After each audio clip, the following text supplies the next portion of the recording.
چلیں اعوذ باللہ من الشیطان الرجیم بسم اللہ الرحمن الرحیم الحمدللہ رب العالمین وصلی اللہ علی محمد وآلہ الطاہرین اللہم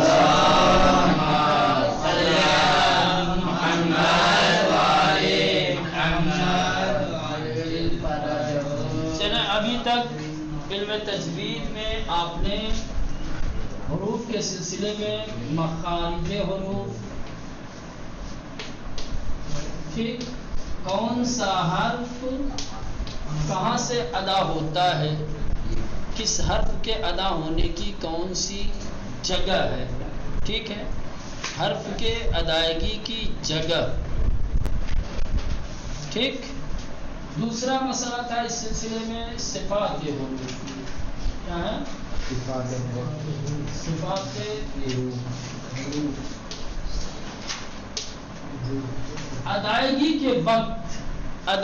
کے وقت حرف کی کیا حالت ہوتی ہے، یہ کون جب ادا ہوتا ہے تو موٹی آواز کے ساتھ ہوتا ہے، کون ادا ہوتا ہے تو نرمی کے ساتھ ادا ہوتا ہے، کون سا حرف ادا ہوتا ہے تو درستی کے ساتھ سختی کے ساتھ ادا ہوتا ہے، یہ صفت تھا. ٹھیک ہے. آج جو تیسری بحث ہے اس سلسلے میں کیا ہے؟ احکام حروف.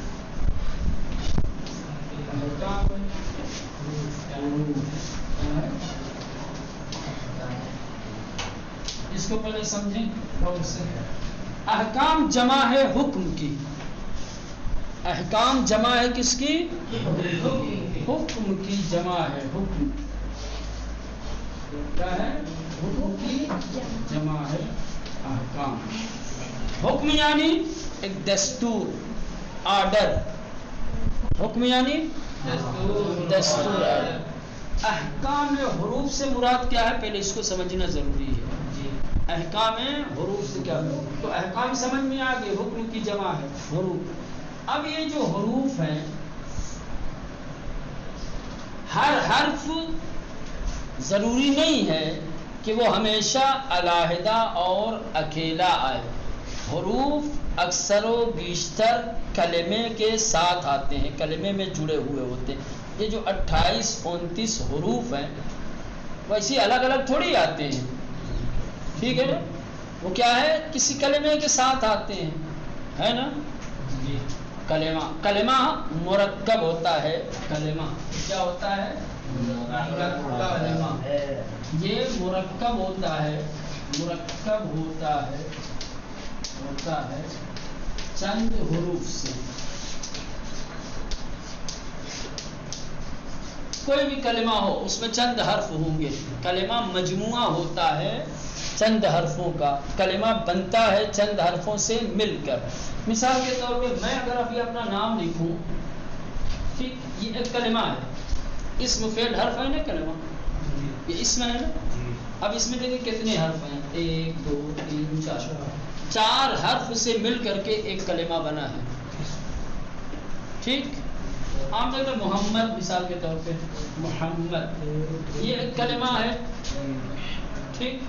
میم ہاں میم دال، ان 4 حرف سے مل کر کے بنا ہوا ہے. ٹھیک. آپ ایسے ہی لے لیں. اب عربی میں جائیے، مثلا قرآن، قرآن، مجید، الحمد للہ، یہ سب کیا ہے مولانا؟ کلمہ ہے. ٹھیک. تو کلمے میں چند حروف ہوتے ہیں. ایسا نہیں ہے کہ حروف ہمیشہ الگ آئیں. جیسے یہاں پر واو آ گیا ہے، الگ ہے، فعل الگ ہے، لیکن پھر بھی مثلا ایک مثال دے رہا ہوں، یہ الگ نہیں ہے. میں اسے سمجھانے کے لیے زیادہ تر کلموں کے ساتھ ملے ہوئے ہوتے ہیں. کلموں میں چند حرفوں سے ملے ہوئے ہوتے ہیں. تو یہ جو احکام حروف کی بحث ہے وہ الگ کسی ایک حرف کے لیے نہیں ہے. ایک حرف جب کسی کلمے کے ساتھ آتا ہے، جب مرکب ہوتا ہے چند حرفوں کے ساتھ، تو اس وقت کے لیے کچھ قاعدے قانون بتائے گئے ہیں آپ کو. مثلا کہا گیا ہے حرف را، یہ ایک حرف ہے. کیا ہے؟ حرف را. یہ حرف ہے. کہہ رہے کہ یہ حرف را اگر ساکن ہو اور اس سے پہلے جو حرف آیا ہے اس پر زبر ہو تو اس کو تفخیم کے ساتھ پڑھا جائے گا. یہ تفخیم حکم ہو گیا. سمجھ؟ یعنی تنہا را نہیں، اکیلے حرف را نہیں. حرف را ساکن ہو اس کا مطلب کہ مرکب ہو کسی اور حرف سے. مثلا آپ اسی کو دیکھ لیں.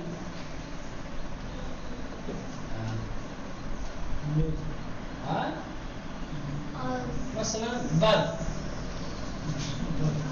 بر ایک اور حرف آ گیا. اب یہ را مرکب ہو گیا. پہلے را اکیلا تھا، اب کیا ہو گیا؟ مرکب ہو گیا. اب یہ کلمہ ہو گیا. اب چونکہ را ایک دوسرے حرف کے ساتھ مرکب ہو کر کے آیا ہے، اب اس کے لیے کچھ احکام جاری ہوں گے، کچھ دستور آپ کو بتایا جائے گا. کہا جائے گا کہ را اگر ساکن ہو اور اس سے پہلے زبر ہو تو را کا حکم یہ ہے کہ کیا کریں؟ تفخیم کے ساتھ پڑھیں. سمجھ رہے ہیں؟ تو گویا کہ یہ احکام حروف میں حرف کو اکیلے ہمیں نہیں دیکھنا ہے. حرف کو، حرف اکیلا کا مخرج میں، مخرج میں را کہیں بھی ہو، اکیلا ہو چاہے کسی کلمے کے ساتھ ہو، ادا ویسے ہی ہوگا. خا غین صاد، یہ جو 10 حروف تھے جن کے مخرج بتائے گئے تھے وہ کہیں بھی ہوں، کسی بھی طرح سے ہوں، ادا ایک ہی طریقے سے ہوں گے اپنی مخرج سے. ٹھیک، کوئی اس میں تبدیلی نہیں آئے گی.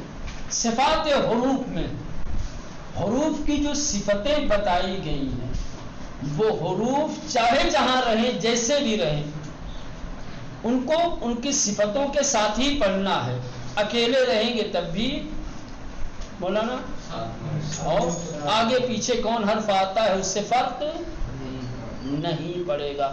حرکت کون سی آتی ہے، حرف کون سا آتا ہے آگے پیچھے، اس سے اس کی صفت کے اوپر کوئی فرق نہیں پڑے گا. جس حرف کی جو صفت ہے اس حرف کو ہمیشہ اسی صفت کے ساتھ ادا کیا جائے گا. لیکن احکام بدلتے ہیں. احکام کیا ہے؟ بدلتے ہیں. آگے پیچھے کی حرکتوں یا آگے پیچھے کے حروف کے بدلنے سے. ایک حرف مثلا را، اس سے پہلے کون سی حرکت ہے، ایک حکم ہوگا. حرکت بدل جائے تو ہو سکتا ہے کہ حکم بھی بدل جائے. مثلا یہ کہا گیا ہے کہ را اگر ساکن ہے اس سے پہلے زبر ہے تو کیا کہیں گے؟ تفخیم.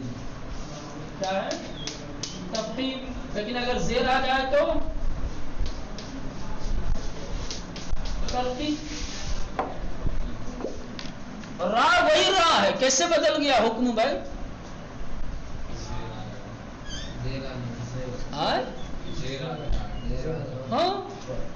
تو اس کا مطلب کہ احکام حروف میں صرف حرف کو نہیں دیکھا جاتا، دیکھا جاتا ہے کہ یہ حرف جو ایک کلمے سے مرکب ہو کر کے آیا ہے اس کے آگے پیچھے کون سی حرکت ہے یا کون سا حرف ہے، اس کے اعتبار سے اس پر حکم لگایا جاتا ہے. ٹھیک. اب یہ اس میں آئیں گے، جیسے مثال کے طور پر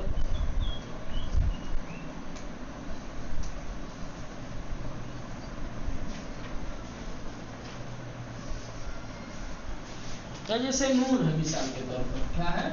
نون. نون ساکن ہے. اب یہ الگ الگ اس کے آگے پیچھے حروف آ سکتے ہیں، ہے نا؟ نون اگر ساکن ہو، کیا ہے؟ نون ساکنہ اگر اس سے پہلے فرض کر لیں یا نون ساکن ہو اس کے بعد لام آ جائے، نون ساکن ہو اور اس کے بعد لام آ جائے تو کیا کریں گے مولانا؟ کہا گیا ہے کہ نون ساکنہ کو لام میں ادغام کر دیں گے. کیا کریں گے؟ ادغام کر دیں گے. کیا کریں گے؟ ادغام کر دیں گے. وہ بتائیں گے ابھی ادغام کیا ہے. یعنی اس کو حذف کر دیں گے اور اس کو تشدید دیں گے. جیسے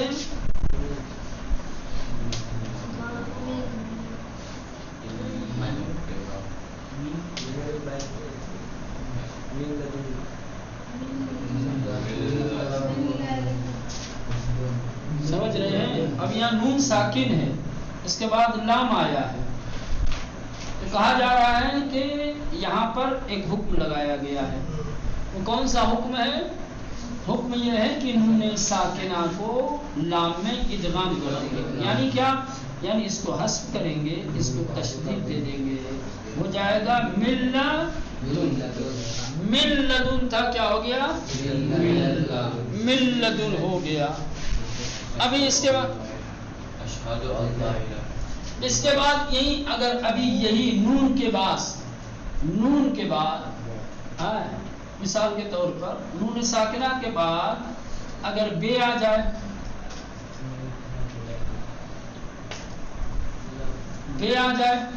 تو کیا وہاں بھی یہی کریں گے؟ وہاں کیا کریں گے؟ پھر اقلاب کریں گے, ہے نا. تو اس کا مطلب کہ ایک حرف کے آگے پیچھے جو دوسرے حرف آتے ہیں تو حکم بدلتا رہتا ہے. اسی کو کہا جاتا ہے احکام حروف. اسی کو کیا کہا جاتا ہے؟ احکام حروف. یعنی ایک حرف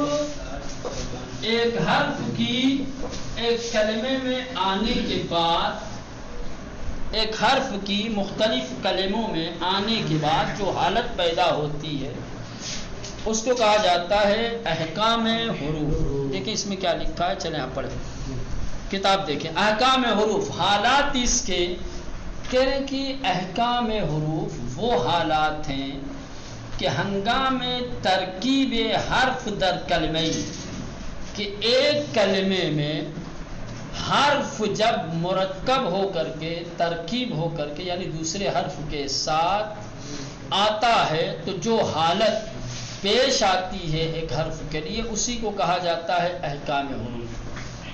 ایک حرف جو کلمے میں مرکب ہو کر کے آتا ہے اور مرکب کی صورت میں جو اس حرف کے حالات ہوتے ہیں ان کو کہا جاتا ہے احکام حروف. چونکہ شرائط الگ الگ ہو جاتے ہیں, اس کے پہلے کون سا حرف ہے, اس کے بعد کون سے حرف ہیں, جب آگے پیچھے کے حرف کو دیکھا جائے گا تو ظاہر سی بات ہے جب حروف بدلیں گے, حرکتیں بدلیں گی تو اس حرف کی حالت بھی بدلے گی اور اس حرف کے لیے الگ الگ حکم بیان کیے گئے ہیں. مثال دیے, مثلا حرف را ساکنہ, حرف را اگر ساکن ہو در صورتی کی حرف ما قبل ان مفتوح باشد, اس صورت میں کہ جب رائے ساکنہ سے پہلے والا حرف مفتوح ہوگا یعنی اس پر زبر ہوگا تو تفخیم می شود, تو را تفخیم کے ساتھ پڑھا جائے گا یعنی موٹا ادا کیا جائے گا. حال آن کے اگر حرف ما قبل مکسور باشد, اگر حالات بدل جائیں, را ساکن ہوں اور اس سے پہلے والے حرف پر زبر کے بجائے زیر آ جائے تو حکم بدل جائے گا. اب را کو تفخیم نہیں کیا جائے گا, کیا ہو جائے گا؟ ترقیق کری جائے گا. یا نون ساکنہ فرض کر لیں, ایک نون ساکنہ, اگر نون ساکنہ کے بعد فرض کر لیں لام آ جائے تو نون ساکنہ کو کیا کریں گے؟ ادغام کریں گے. لیکن اگر اسی نون ساکنہ کے بعد دال آ جائے تو اب ادغام نہیں کریں گے. کیوں؟ اس لیے کہ نون ساکنہ کے بعد حرف بدلا تو حکم بھی,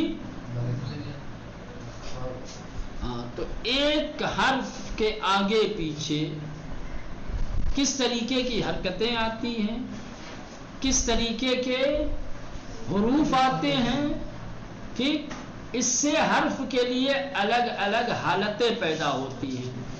جب الگ الگ حالتیں پیدا ہوں گی تو ان کے لیے الگ الگ حکم بھی بیان کیا جائے گا.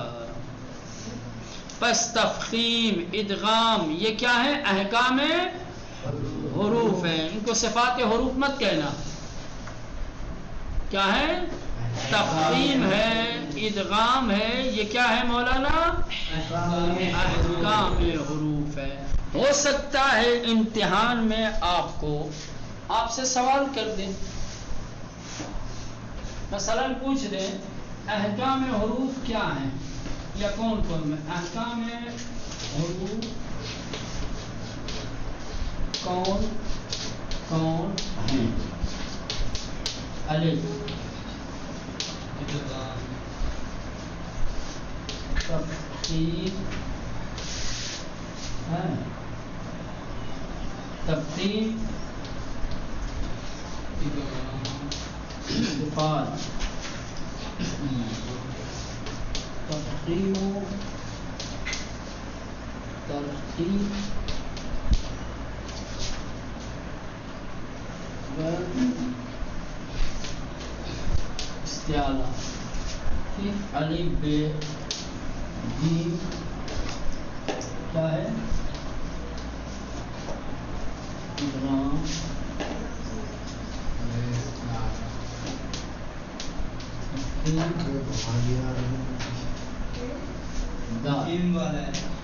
مثال کے طور پہ الف و ب کون سا صحیح؟ جیم اسے سوال آ سکتے آپ سے پوچھ سکتے ہیں، یا اس کے برعکس پوچھ سکتے ہیں صفات حروف کون کون سے؟ یہ والا مجھے ہو جائے گا.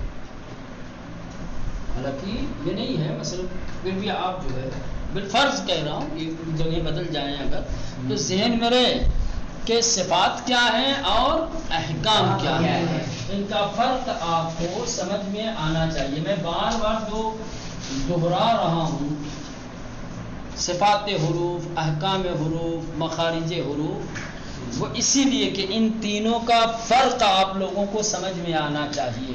چونکہ یہ تین الگ الگ چیزیں ہیں، کنفیوژن نہ ہو کہ ایک کی بات آپ دوسرے میں ملا دیں. سمجھ رہے ہیں؟ مخارج حروف کو آپ صفات حروف سمجھنے لگے یا صفات حروف کو احکام سمجھنے لگے. مخارج حروف الگ ہیں. مخارج حروف کا مطلب ہوتا ہے کون سا حرف کہاں سے نکلتا ہے، ختم. اب یہ نہیں دیکھا جائے گا کہ یہ حرف کہاں آیا ہے، کس جگہ آیا ہے، اس کے آگے پیچھے کیا ہے، نا، اس سے مطلب نہیں ہے. کہاں سے کون سا حرف نکلتا ہے، یہ مخرج ہو گیا. صفات ادا ہوتے وقت اس کی کیا حالت ہوتی ہے؟ جب ہم حرف کو ادا کرتے ہیں تو اس وقت حرف کی حالت کیا ہوتی ہے؟ یہ صفات حروف ہے. یعنی موٹی آواز میں نکلتا ہے، نرمی کے ساتھ نکلتا ہے، سختی کے ساتھ نکلتا ہے، بھاری بھرکم نکلتا ہے، کیسے نکلتا ہے نا، یہ صفات ہو جائے گا. احکام حروف، ایک حرف جب کلمے میں مرکب صورت میں آتا ہے، کسی کلمے کے ساتھ مرکب حالت میں آتا ہے، تو اس حرف کے مختلف حالات ہوتے ہیں، اور انہی حالات کو دیکھ کر کے الگ الگ حکم اس پر لگایا جاتا ہے کہ یہاں پر اس حرف کو کس حکم کے مطابق پڑھنا چاہیے، یہاں کون سا حکم لگانا چاہیے، کہاں آپ کو تفخیم کرنا ہے، کہاں ترخیم کرنا ہے، کہاں ادغام کرنا ہے، کہاں اخفا کرنا ہے، کہاں اظہار کرنا ہے. یہ ساری باتیں آئیں گی انشاءاللہ. چلے اتنا رہنے دے، کافی ہے.